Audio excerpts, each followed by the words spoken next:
what I will show you is through Climate4Impact, you can have access not only to the ESGF global climate model scenarios, CMIP 5, CMIP 6, but you can also have access to Cordex data, raw Cordex or bias corrected Cordex data. So the video will start from here, and it will show you how to register to an account in the ESGF. If you already did it, it's just a reminder, because after that, I will show you from this ESGF account how you can access Cordex data, because there are other steps to do to be able to really access the Cordex dataset.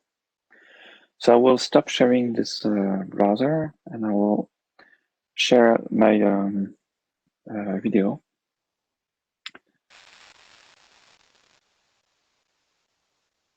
So if you don't see the animation, just tell me, because sometimes there are problems in seeing the video. And the video has been put also into the Google Drive if you want to save it or use it or watch it later. So it starts from the from Google, just to go to the Climate4Impact. And do you see the movie going on? Is it working, Janet? Not yet. I just see the Google page where you. Okay. And so now it's going to Climate4Impact. Okay, so that's fine. Okay, so we are in the Climate4Impact. So I will pause the video a few times just to have some time to explain. And so once you are there, you go to the sign in, and in the sign in, to have all the functionalities and to be able to access ESGF and Cordex, you have to sign in with CIDA BADC. So if you already have an account, just click sign in. If you don't have, you click register. So if you click register, it goes to the CIDA page where there are some information, and so you can click continue after reading, and after that it closes the page, and then you can do the user registration. So the only mandatory information are name, email, and discipline and institute. So you enter all of these. It's quite straightforward. And then you cannot reuse the same email address for several accounts. So to create this dummy account to do the demo, use another email address. Then you discipline, then institute, and then you agree to the terms, and then next, and then you choose a password.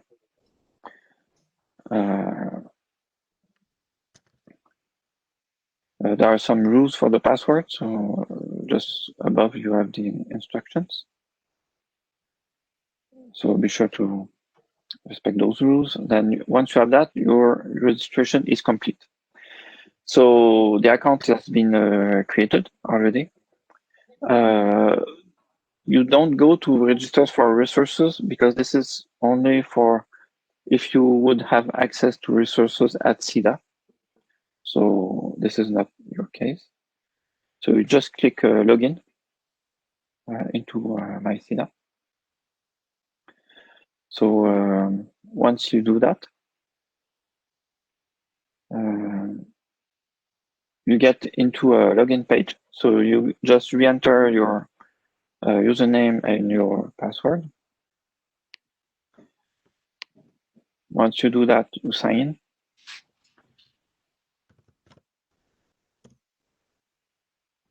And then you get a summary of your information.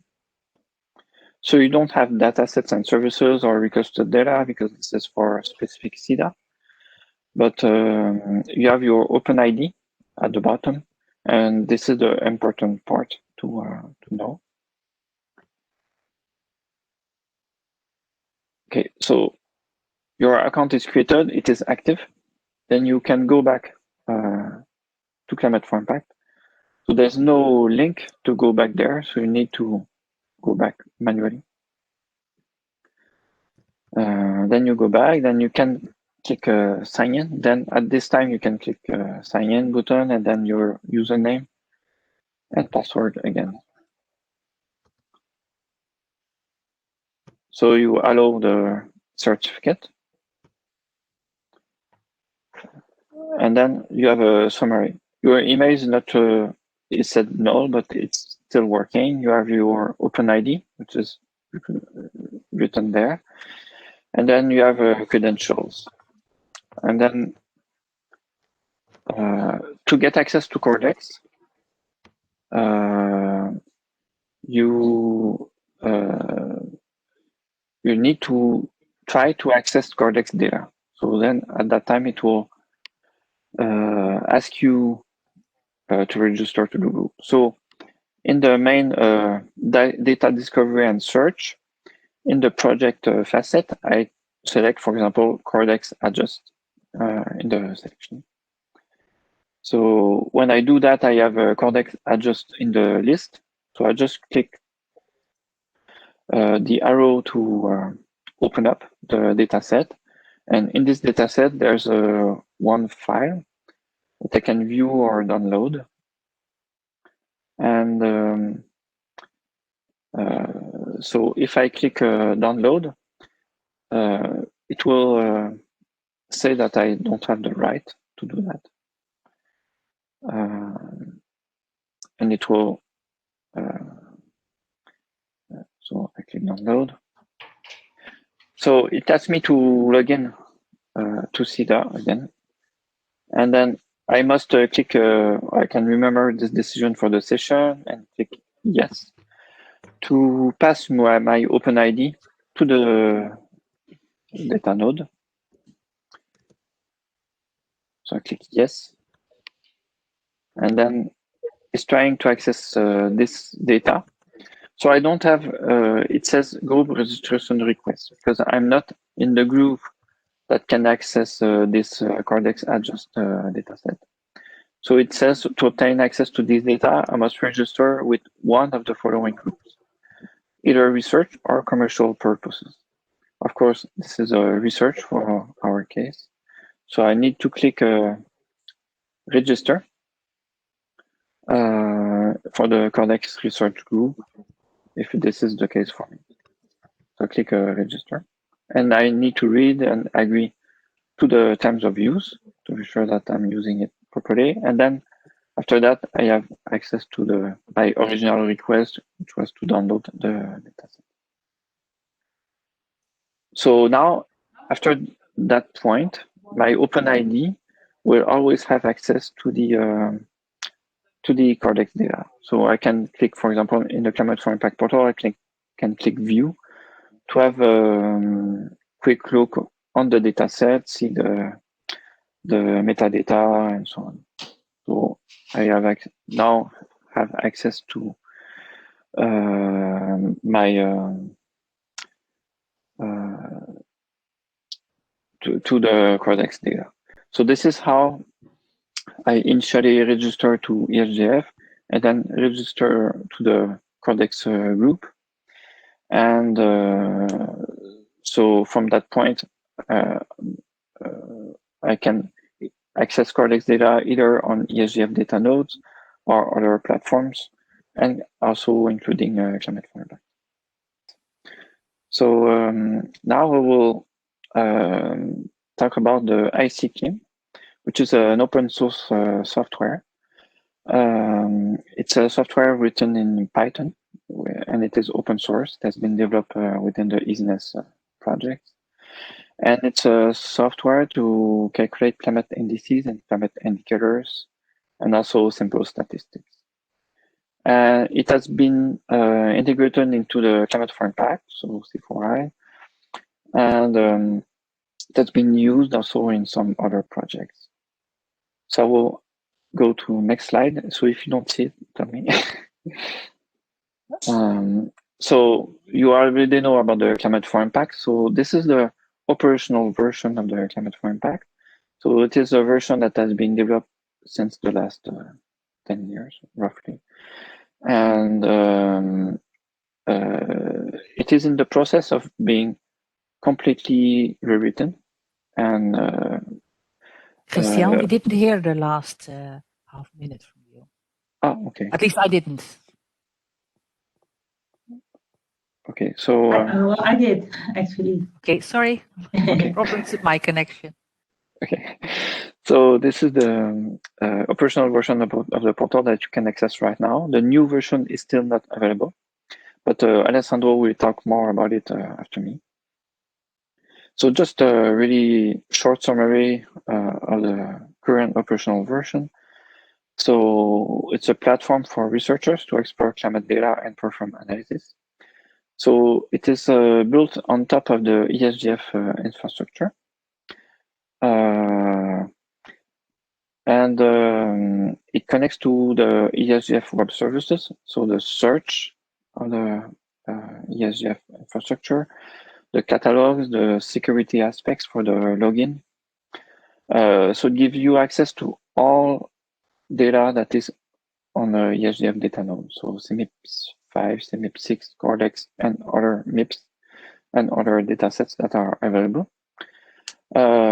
Which is a difference, as I said in my presentation last week about Copernicus. Copernicus is only a subset of all those datasets. There's a visualization services available through the Alaguk software. You can do on-demand analysis to perform calculations. So ICClim, which is the climate indices calculations and data reduction, and also subsetting. And there's also a personal store for processing outcomes. And so you can store your results in your own account on Climate4Impact. So can I yes, ask something? Is this is Climate4Impact also where the data is stored, or does it get the data from other original sources? It gets most of the data. You get it from the ESGF, so remotely. And you can also access data sets outside the ESGF if you have a server with OpenDAP access, which is the a server accessing NetCF data. So you could have NetCF datasets outside ESGF that you can access through the Climate4Impact if you have the server URL. So this is quite technical, but if you have OpenDAP accessible datasets, you can also use them with Climate4Impact directly. And to store your own data, it's just if you can save links to external datasets, or you can also, when you calculate data, when you process data, for example, with ICClim, then you can store the results in your personal space. So I don't know if it answers your question. Yes, because the Copernicus, you just referred to Copernicus, but that is of course a distributed data access. So you go to through Copernicus, I think you go to the original provider to get the data. Yes, it's the same for Climate4Impact. It does, to get the data, it is using the ESGF data node access. So it's remote. Okay. It's the same. The only difference with Copernicus is that Copernicus has its own specific ESGF data node for the subset of the data set they are using. But for Climate4Impact, you can access any ESGF data node or any data set. That's but it's the same. It's the same idea, meaning that you access the data set remotely. it's using web-based faceted search. So the facets are dependent on the data set and the project. So for CMIP 5, the facets are different than for CMIP 6. And there are really a large number of facets, and the facet number is so large that sometimes it can give problems within Climate4Impact. But in general, it's working correctly. So with that, with the interface, you have a quick select parameter. For example, the most used parameters classified in some themes, for example, temperature, precipitation, humidity, wind, and so on. So those are the most frequently used parameters. But you can also select all parameters to access any parameter. So, and all the facets you can select the ones you want. And then it brings me to the main subject of this presentation, is that in the processing tab, you can have access to processing capabilities. And it's a generic interface that gives you access to the processes. And it can use as input and output things that are in your personal space, which is called the basket. It's like a store. So you can put files that you want to use into your basket for easy access. For example, here at the bottom, I have a file which is on a specific OpenDAP dataset. It is a NetCDF file I can use. And in your personal basket, as I was explaining before, you can have links to remote file or results of your calculation, which is in My Data. So you have remote data folder and My Data folder, which remote or locally stored files. So IC-Clim, so the main subject of this presentation, is available using on-demand calculations on the portal. It is also a software that you can download because it's available. I will show you the links shortly. So it's a Python package that you can download and also use locally in your local file system. But it is also accessible through Climate4Impact. So what does IC-Clim, what is the purpose of IC-Clim? Is to calculate indices. So there are several standard climate indices that has been defined precisely by ECA-ND and ETCC-DI. So those have defined climate indices. Why they did that? Because to be able to compare different climate indices when you calculate a climate index, to be sure that the definition is the same for several people in the world, to be able to share the climate indices and compare. So they are classified in different thematics. So temperature indices, heat, cold, rain, drought, snow, compound, which makes several parameters, and humidity. So there are some examples here. So you could have, for example, the intra-period extreme temperature range, the warm days, which is defined as days with mean temperature greater than the 90th percentile of daily mean temperature. And they are acronyms. So for example, this one is called TG90P. TG for mean temperature and 90 for P for the 90th percentile. Also summer days, so days with max temperature greater than 25. So this could be adapted, for example, if you are in a northern part of Europe or a southern part, maybe the 25 degrees C is not really interesting. For example, if you are in Marseille, 25 degrees C is not really a summer day. And if you are in Finland, maybe it only happens 2 days per year. So maybe the threshold should be lower. So this can be adapted. The standard definition is 25, greater than 25. So this is a Python code developed at Surfax since 2013.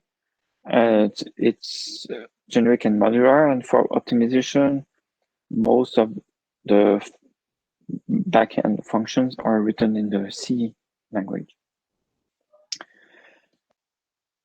So the documentation, yes?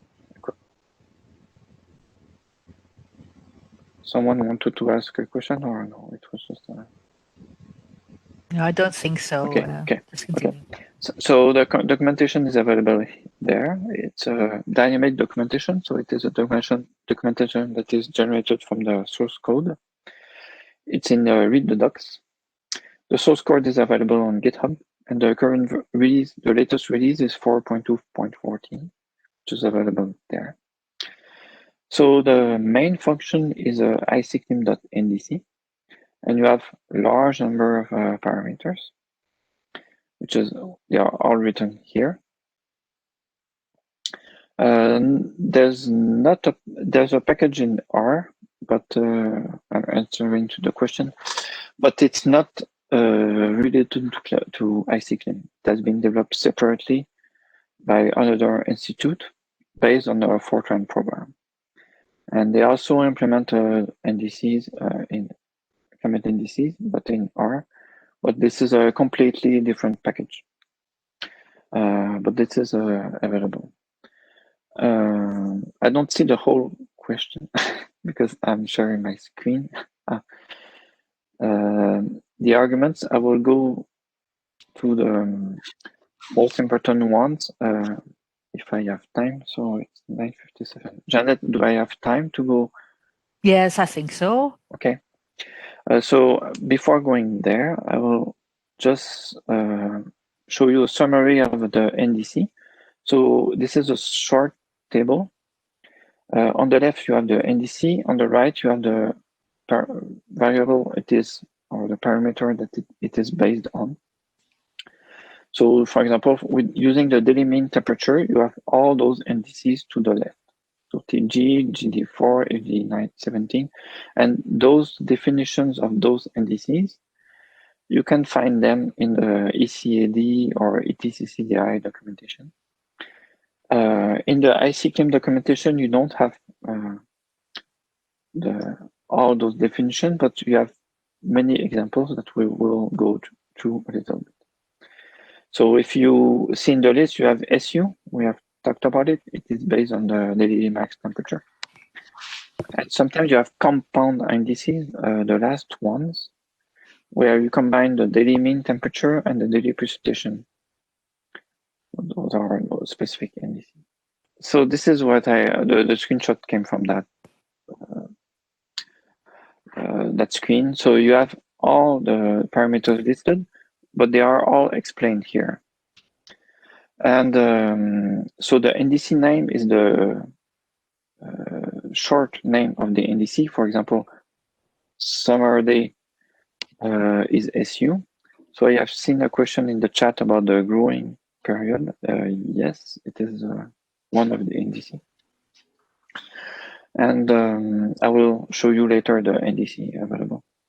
So you have the input files. It is a file list. You have the variable name, which is the name of the parameter. So if, for example, if the NDC is based on the maximum temperature, it should be task max inside there. So if you use the interface on Climate4Impact, it will help you to know which variable name to use, which time range, for example, or slice mode. The slice mode is about the temporal aggregation. So if you could want to compute the NDC over the whole year, or only for the summer months or winter months, you can do that. Or longer summer or longer winter, you can also do that with those acronyms.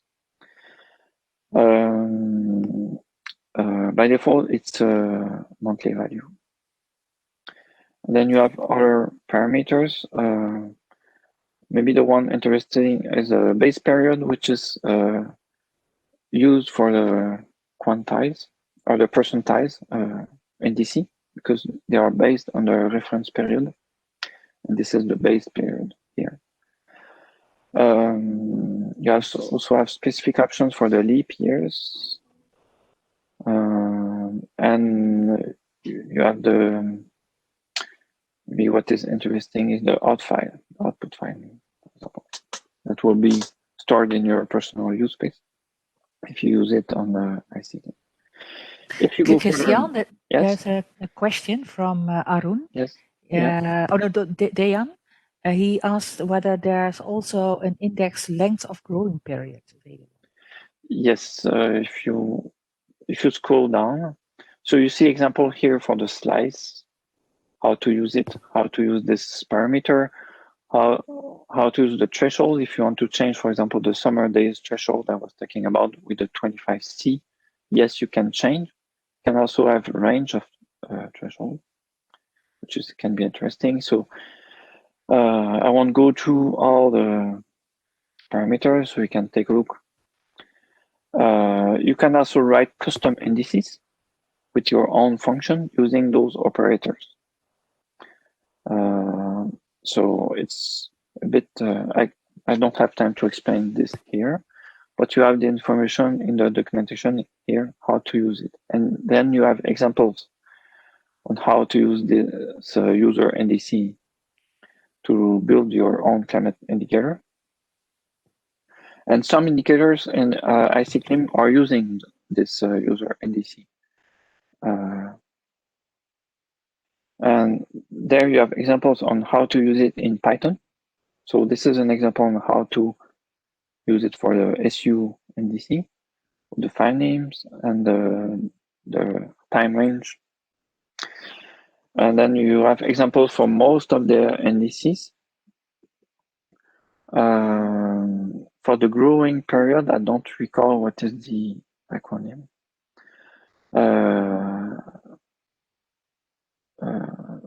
For example, here you have example on custom NDC you could write.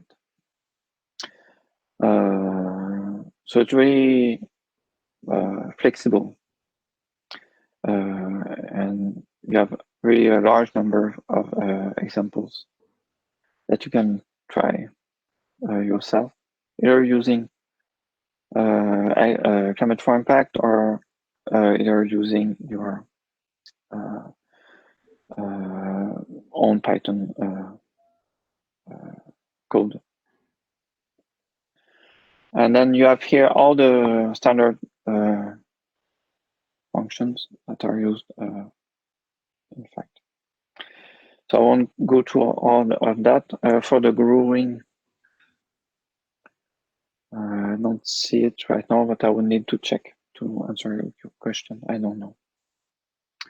So there's the processing wizard, which is accessible in Climate4Impact, where you have access to a simple climate indicator or some other function. And in there, if you, oops, sorry, I go back. If you click WPS client at the bottom, you have more advanced functions that you can use. Some are using ICClim, and some are not. Some are using other functions. For example, you have range NDCs, sample NDCs, percentile NDCs, so you can try those. So this, I have an example use case in the presentation. So you have all the steps necessary to use the current portal and to compute the ESU for European countries based on RCP 2.6 and this model. So I won't go through it. I think you can try it by yourself after the presentation is done. So the idea is to select the parameter, which is the max temperature, and this RCP, this model, this ensemble. And then you select a file from the dataset and you add it to the basket. So this is the example shown here. The second step is to use the simple indicator calculation and then you select the SU and you leave the threshold with 25 and then you start the processing using this button, and then you have the output. When the output is done, you can click on this link, which is an open up link in your personal user space. Then you can quick look. You see this, and you can do regional statistics. If you go to processing again, and then you select a polygon overlay, and then as an input file, you choose your latest results from your user space, and this is accessible to WPS Scratch. And then you select the SU variable to read, and then you click Start Processing, and then you will get a result like the one on the right-hand side. So you can see aggregation on the not regions with the results of the SU for each country. So this is really a quick and really fast overview of the current version of the Climate4Impact portal that you can use.